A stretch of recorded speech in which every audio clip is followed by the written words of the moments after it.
Testing, 1, 2, 3. Testing.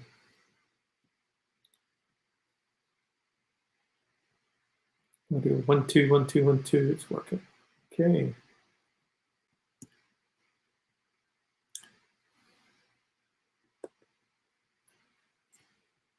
So what is the project? So I'll just see if that's okay. Yeah, back. Okay. So what is the project? So what we're proposing is a 49.9 megawatt energy storage facility, and that's made up of containerized batteries. So we make sort of shipping containers filled with racks and racks of batteries, and I'll show you some examples of those later on in the presentation.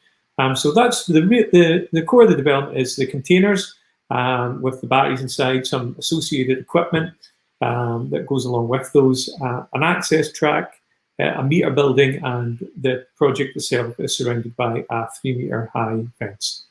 So that gives you a kind of the broad brush strokes of what is contained in the compound.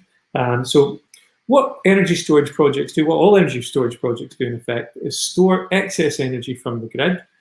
So at times when there's power being generated that's not required, usually that's from renewable sources. So you probably drove by wind turbines or wind farms, and you've seen some wind turbines are going, some of them are stopped. You're thinking why that is, and that's because they've been shut down because we don't require that power.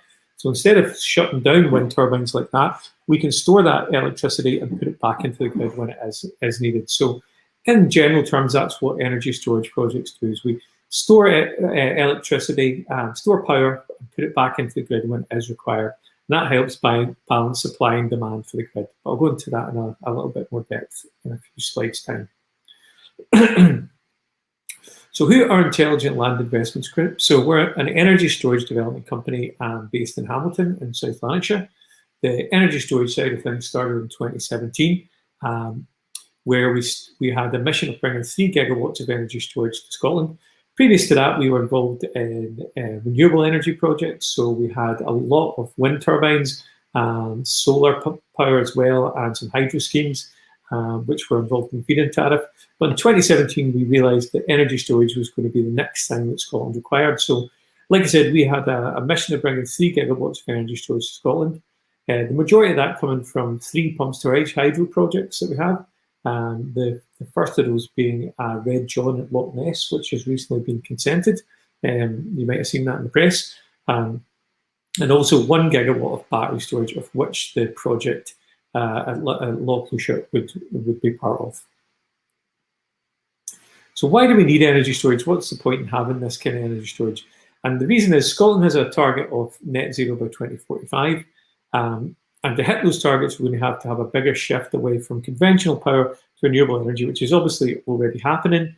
But what we have, what the age-old problem that you have with renewable energy is that it's intermittent. So what that means is that the sun, it only works when the sun shines, when the wind blows, and you can't always meet that. You can't rely on that to meet demand. So what we've done historically is when renewable energy is not being required, or renewable energy is not being available, we've fired up the coal, gas, and nuclear to make up the difference.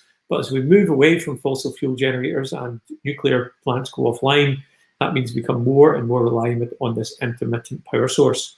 And to meet that sort of supply and demand, that's why we need this kind of energy storage. So energy storage really lets us store renewable energy for when it is needed.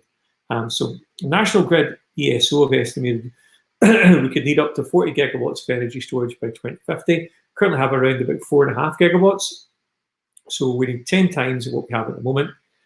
So it's a long way to go if we're going to hit those targets. So Scottish Government are broadly supportive of energy storage projects like this because they realise that if they're going to hit those targets, we're going to have energy storage on a large scale.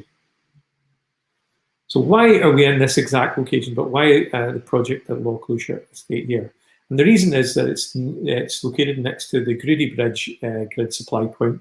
And a grid supply point is really just the big substation that's a couple hundred meters down from where our project is. And a grid supply point is really a major hub for the grid. So transmission power comes in pylons at high voltages, gets broken down into smaller voltages, out to smaller substations, and eventually down to the houses and sort of businesses. So So it's an ideal location to add in this kind of 50 megawatts of power that we're talking about. But the problem that we have in Scotland is that there's very few of these grid supply points that have capacity available to connect this kind of power. That's 49.9 megawatts that we're talking about. So that's why we're at the location near Grudy Bridge. So the next few slides give you an idea of whereabouts we are. So you can see, as I mentioned, the power station here, and our project is going up the access track here. And hopefully you can see the cursor to kind of this area here that's marked in red. That's kind of the outline, the planning boundary of the project. So it's located within plantation forestry around 800 metres to the northwest of Grudy Bridge Power Station. So a compound will be formed with a new access track leading off the existing estate track, which eventually goes back down to the A832 main road. So the nearest houses to the site are at Grudy Bridge. So we're talking 800 metres, and it's not expected that the project will be visible from anywhere really, unless you are walking right up into the forest. It's going to be completely screened by the trees that are already there. So here we have a planning view of the project, so you can get a little bit idea of what it is that we're proposing. So if you can see the green rectangles, those are the energy storage units. So we have 56 of those split in two between the access track that's going down the middle, and the blue sort of rectangles that we have, those are the converter and transformer banks that also are required for this kind of energy storage project. So there's 14 of those in total, and there's a 3-metre high wire mesh fence around the whole project. And again, it's situated in existing kind of plantation forestry, so the project's going to be extremely well screened from all views really. And there's also a small substation building out with that, this small rectangle, which I'll talk about in a wee minute. So the energy storage units themselves are battery storage, shipping containers, in effect the same size as steel shipping containers, which house all the batteries. So if you've ever seen inside a data center where you see kind of racks and racks of servers, this is very similar. You can walk into the middle of these, and on either side there's racks and racks of small battery units that make up the full energy storage unit. And they're 13 meters by 2.5 meters by 2.6 meters high. And the technology that they're using is solid-state lithium batteries, which have been used across most other energy storage projects in the UK and worldwide. So they're a proven technology that's safe. So the converters and transformer banks that I'd mentioned that were in blue, there's 14 of those that we have. And the power converters themselves are around about 1.6 meters by 1.4 meters by 2.6 meters tall, and the transformers are around 2.7 by 2.5 meters by 2.8 meters tall. So if you have a look there, you can kind of see how those are kind of laid out. Converters are in kind of cabinets, and then you have the transformer at the end of the bank of cabinets. And again, the final equipment size may vary slightly from what we've got shown here.